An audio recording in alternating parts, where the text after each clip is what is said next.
For some characters, the collision box used to shrink when they would 2H. Now that no longer happens, so people won't be able to cross you up as easily when you're anti-airing. Caitlyn's trap used to activate on invulnerable opponents, just like that. Now at the end of the same route, you can throw a trap and it will remain meaty for when they get up.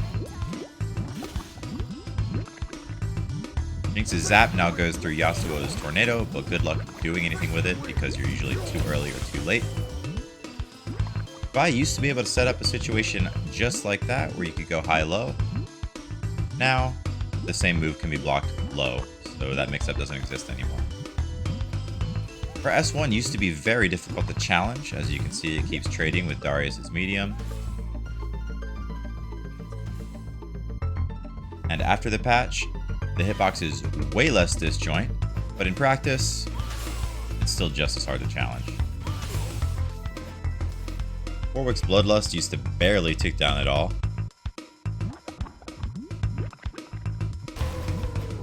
But now it ticks down at a more noticeable rate, so running away from Warwick and waiting out the time is a more viable strategy. Warwick's overhead hitbox used to hit way higher.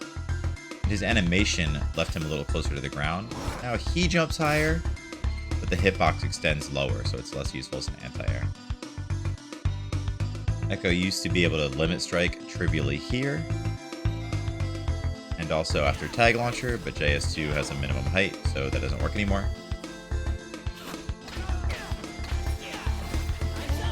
And also a Labo key just doesn't work anymore at all. Yay!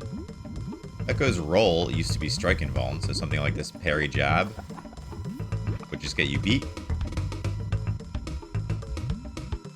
But now that option is a lot more viable.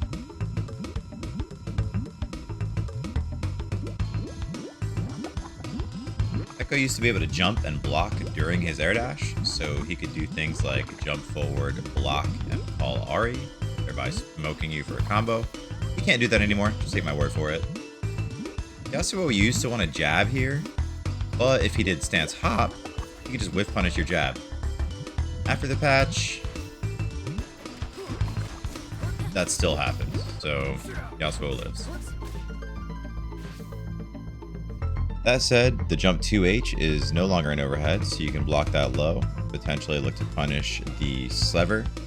Just make sure you're reacting if you try to parry, because you can still bait that. It's still kind of a pain in the ass to jump over Tornado as fat characters that don't have good air movement, as you can see here with Darius.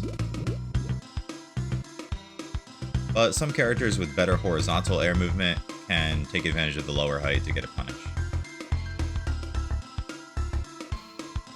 Yasuo used to be able to stall very effectively with the tornado pressure, so here we got like not even a full second between wind wall and tornado. But after the patch, it takes a little bit more time. Check it out. Nice gap here, and now it's finally out. Okay, bye.